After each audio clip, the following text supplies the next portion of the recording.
नमस्कार अकोला वासियों। आज है जागतिक महिला दिन और इस महिला दिन को बहुत सारी जगहों पे बहुत ही उत्साहपूर्ण तरीके से मनाया जा रहा है। और आज मैं आई हूँ एक बहुत ही खास पर्सनालिटी से मिलने के लिए और आप सबको मिलवाने के लिए। और मेरे साथ है शारदा बियानी मैम। मैम, आपको महिला दिन की बहुत सारी शुभकामनाएं। बहुत बहुत धन्यवाद। हमारी अमेजिंग अकोला इस चैनल की तरफ से हम आपका स्वागत करते हैं। और मैम, आप एक लेक्चरर हैं, 20 साल से आप इस फील्ड में हैं, तो क्या बताना चाहेंगे आज के इस खास मौके पे? सबसे पहले तो मैं आज की समस्त नारी शक्ति को महिला दिन की बहुत सारी शुभकामनाएं देती हूँ। और मुझे ऐसा लगता है कि ईश्वर ने सबसे सुंदर रचना जो है प्रकृति के बाद नारी की ही की है, इसलिए मुझे अभिमान है कि मैं एक नारी हूँ, स्त्री हूँ और एक शक्ति हूँ। संसार को एक नई ऊर्जा देने का काम भी मैं करती हूँ। 20 सालों से मैं लगातार इस कार्य में प्राध्यापक के रूप में कार्यरत हूँ।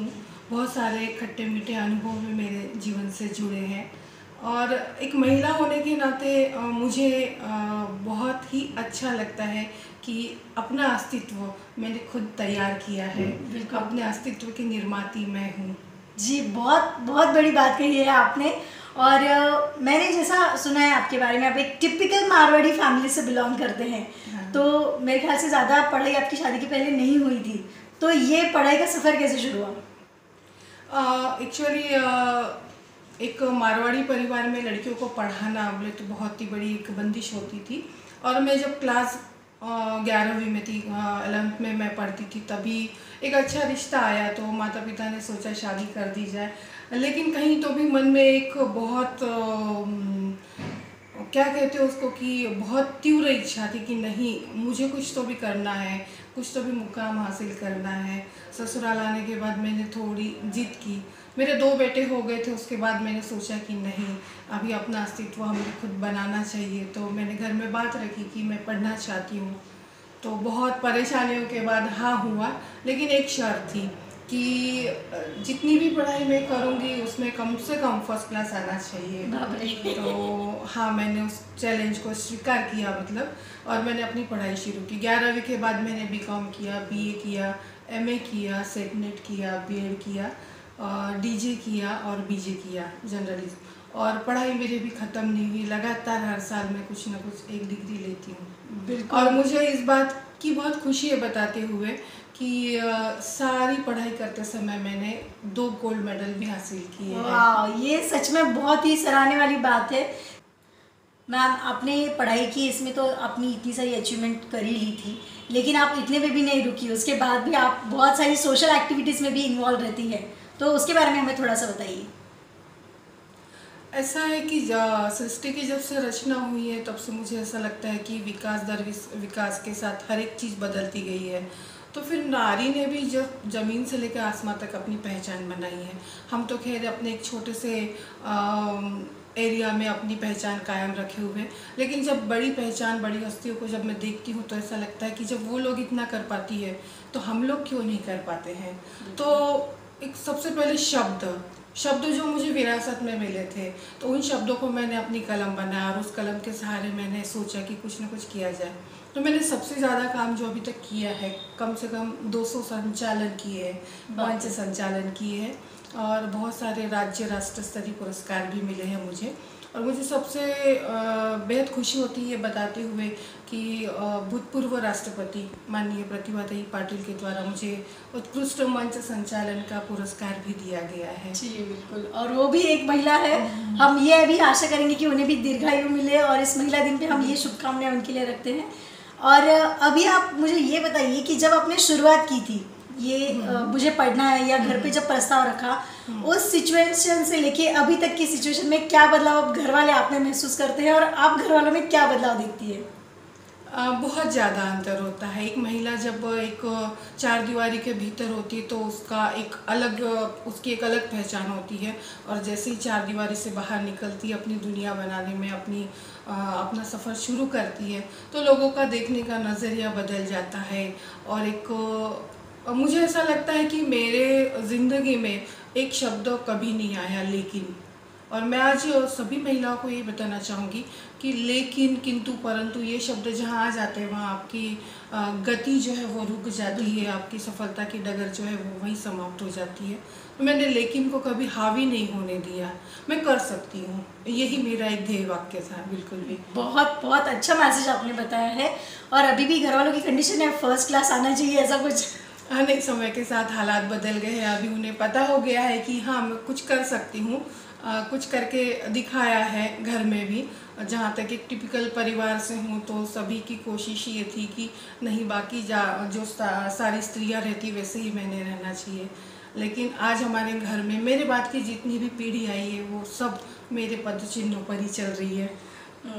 तो ये सच में अपने आप में एक बहुत बड़ी उपलब्धि है कि आपने एक थोड़ा सा स्ट्रगल करके जो शुरुआत की थी, आज उसी को लोग अपना आइडियल मान के अगर उन पदचिन्हों पे चलते हैं तो सच में मुझे ऐसा लगता है कि जो आप चाहती थी वो शायद आपने पा लिया है, या अभी और कुछ पाना बाकी है। देखिए, ख्वाहिशों का तो कभी अंत नहीं होता है। महिलाओं का सफ़र ही ऐसा होता है, ख्वाबों से ख्यालों तक का सफ़र भी अनगिनत होते हैं। तो मुझे ऐसा लगता है कि जब तक मैं हूँ तब तक मैं कुछ ना कुछ करती ही रहूँगी। बिल्कुल।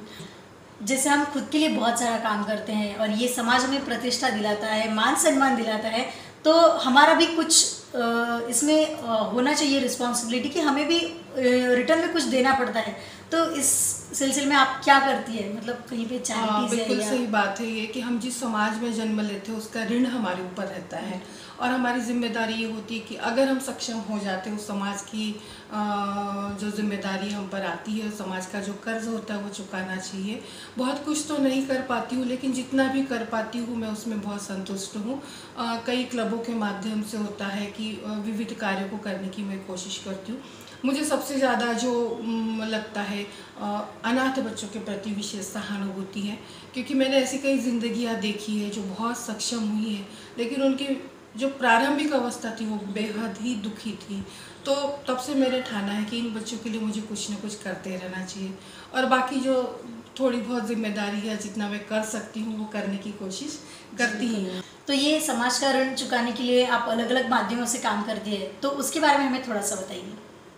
मुझे विशेष स्नेह जो है मैं जहाँ भी बहुत सारी ज़िंदगियाँ देखती हूँ, उन ज़िंदगियों में कई ज़िंदगियाँ ऐसी होती है जिनका बचपन कहीं गुम हो गया है, कहीं अनाथ है, कभी दिव्यांग है, तो उनसे मुझे विशेष सहानुभूति होती है और मैं कोशिश करती हूँ कि उनके लिए मैं कुछ कर पाऊँ, जितना भी हो।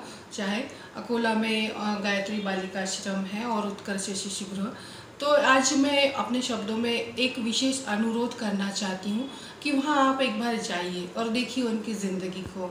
आज हमारी ज़िंदगी बहुत आसान है, लेकिन उनकी ज़िंदगी जहाँ है वहीं रुकी हुई है। तो विशेष अनुरोध, निवेदन या जो भी कहे, मैं ये करना चाहती हूँ कि सोचिए उन बच्चों के बारे में, उनके तकलीफ़ के बारे में, उनके दुखों के बारे में।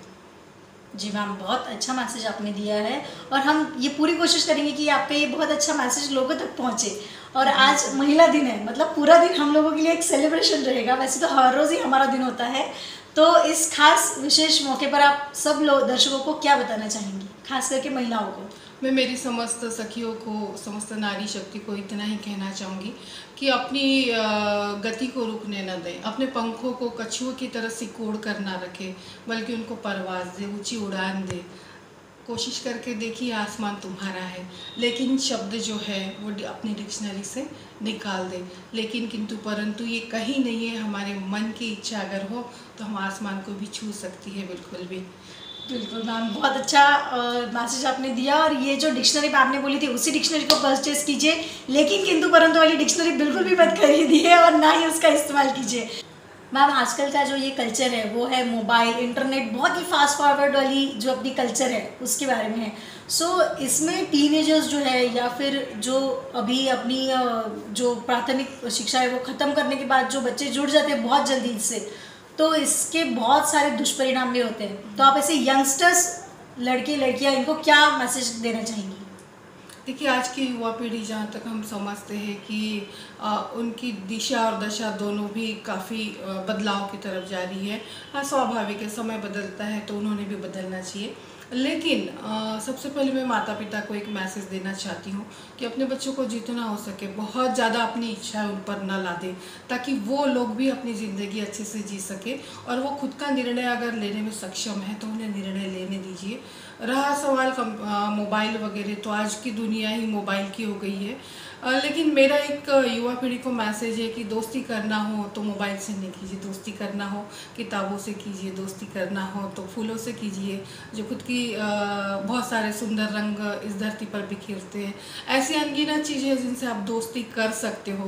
मोबाइल आपकी दुनिया में कहीं कहीं पर जो है वो सफलता की राह दिखाएगा, लेकिन बहुत ज़्यादा उसका उपयोग जो है आपके जीवन के लिए ठीक नहीं है। ये थे हमारे साथ शारदा बियानी मैम। आज महिला दिन के अवसर पर हमने इनके साथ बात की, इनके विचार जाने और आप लोगों तक पहुंचाने की कोशिश कर रहे हैं। तो देखते रहिए द अमेजिंग अपोला MS30।